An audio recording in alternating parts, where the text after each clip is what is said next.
profesional, berjumpa kembali di channel saya John Salafonso, trainer profesional. Dalam serial video training finance for finance, saat ini kita akan sharing video yaitu tentang cost reduction strategi. Saksikan video sampai selesai.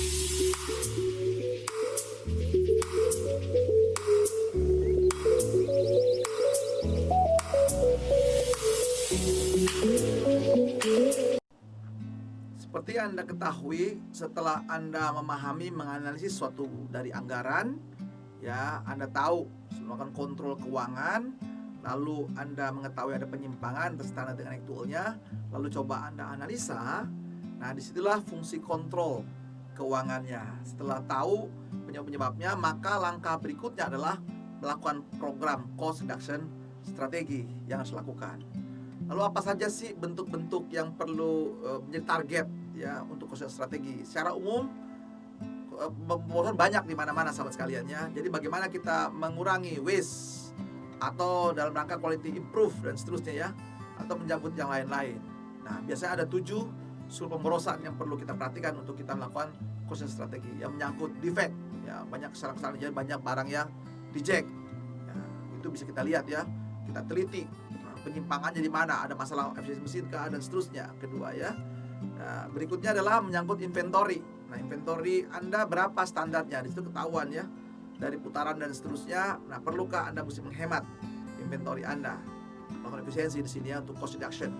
Yang tadinya stok berapa bulan jadi pelan-pelan diturunkan standarnya. Standar analisis itu tentunya. Yang berikutnya processingnya. Ya, processingnya nih lama dan sebagainya gitu ya. Lambat, banyak gangguan-gangguan, tidak efisien. Lalu yang berikutnya menyangkut menunggu, waiting di sini ya. Waiting, menunggu, ada lead time lama dan seterusnya. Ini dilakukan program-programnya. Atau motion, pergerakan-pergerakannya. Atau juga menyangkut transportasi atau over production. Nah, ini yang teman-teman pikirkan beberapa poin-poin, karena begitu Anda melakukan penghematan atau melakukan cost reduction di 7 aspek ini, itu bisa punya proyek yang besar untuk cost reduction strategi. Makanya nanti Anda perlu menonton ya video saya yang lain tentang QCC, tentang kreativitas. Itu penting banget dalam rangka untuk cost reduction strategi dalam kaitan konteksnya keuangan. Ujung-ujungnya kan duit sekalian ya. Saksikan video ini sampai selesai dan selalu ingat subscribe, klik loncengnya, beri tanda like, kasih komen positif, dan share video ini kepada sahabat-sahabat Anda lainnya supaya mereka juga memiliki pengetahuan sama dengan Anda dan sama-sama juga sukses. Banyak tools manajemen untuk dalam rangka cost strategi. Nah, kalau dari sisi marketing atau sales ini, bagaimana mengatur packagingnya, ya, membantu supaya bisa berkompetisi packagingnya.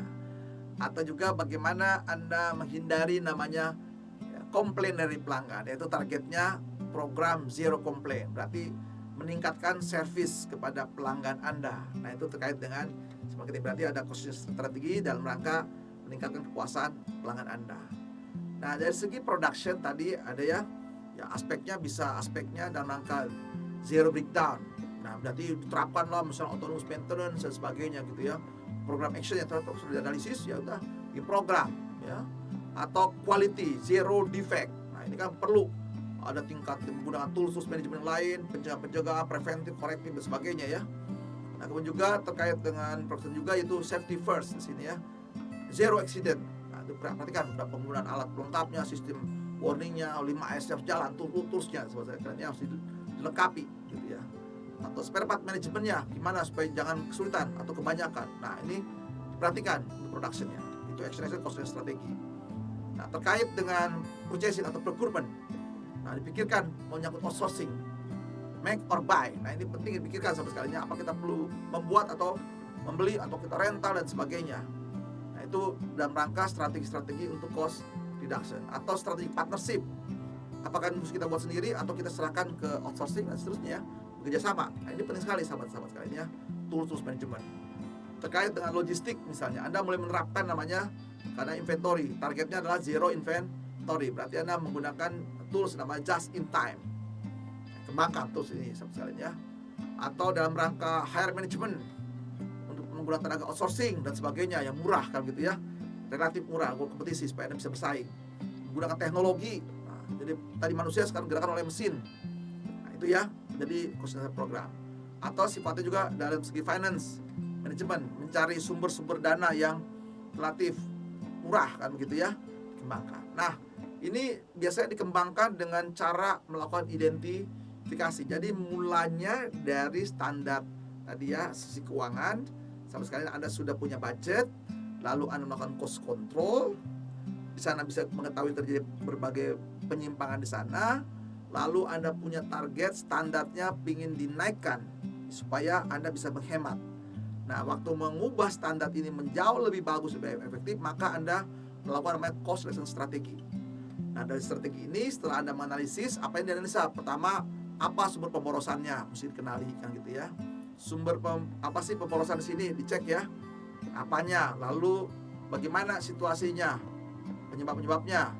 Lalu apa solusi penyebab di sini? Lalu apa actionnya, sahabat sekalian?